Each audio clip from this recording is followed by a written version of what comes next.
વિસ્તારમાં પહોંચ્યું। ભેસ્તાન આવાસમાં 4 જેટલા ગંભીર ગુનાના આરોપી ફિરોઝ ખાને ગેરકાયદેસર બનાવેલી ઓફિસ પર બુલડોઝર ફરી વળ્યું હતું।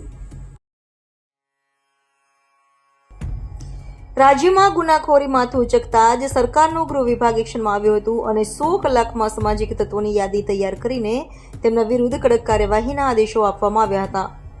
આ મામલે 100 કલાક વીતી ગયા બાદ સામાજિક તત્વોના ગેરકાયદેસર દબાણ ઉપર દાદાનું બુલડોઝર ફરી વળ્યું છે। આજે ભેસ્તાન આવાસ સી બિલ્ડિંગના પાર્કિંગમાં ગેરકાયદેસર રીતે 4 જેટલા ગંભીર ગુનાના આરોપી ફિરોઝ ખાને બનાવેલી ઓફિસ પર બુલડોઝર ફરી વળ્યું હતું। આવાસમાં પોતાનો ધાક જમાવતા ફિરોઝ ખાનની હવા નીકળી ગઈ હતી। આજે ડિંડોલી પોલીસ અને મનપા દ્વારા ગેરકાયદેસર ઓફિસનું ડિમોલિશન કરાયું હતું।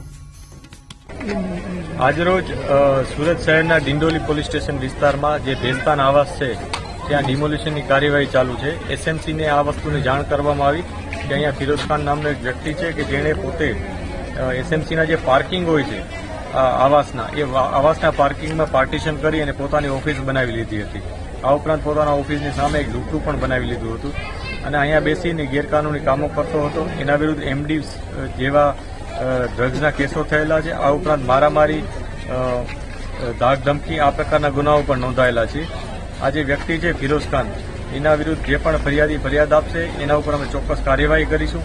અત્યારે ફિરોઝ ખાન અહીંથી જતો રહ્યો છે, અમે એની જાંચ પડતાલ કરીએ છીએ। એને જે પ્રોપર્ટી વસાવી હશે એ પ્રોપર્ટી વિશે પણ અમે તપાસ કરીશું કે જો એમાં કંઈ પણ ગેરકાયદેસર મળશે તો એના વિરુદ્ધ કાર્યવાહી કરવામાં આવશે। શું મેસેજ આપશો ગુનેગારો? એક જ વસ્તુ છે, જે પણ ગુનેગારો લોકોને પરેશાન કરી, આસપાસના લોકોને હેરાન કરી અને પોતે હવે પોતાના ગેરકાયદેસર કામો કરે છે એના વિરુદ્ધ કડકમાં કડક કાર્યવાહી કરવામાં આવશે। અત્યારે આપ જોઈ શકો છો કે જે ફિરોઝ ખાન જે પોતે અહીંના લો ઇન્કમ ગ્રુપવાળા ખૂબ ગરીબ પ્રકારના લોકો છે કે આર્થિક સ્થિતિ જેમની સારી નથી, આ લોકોની આસપાસ રહી એ લોકોને દબામણી કરતો હતો, હેરાન કરતો હતો।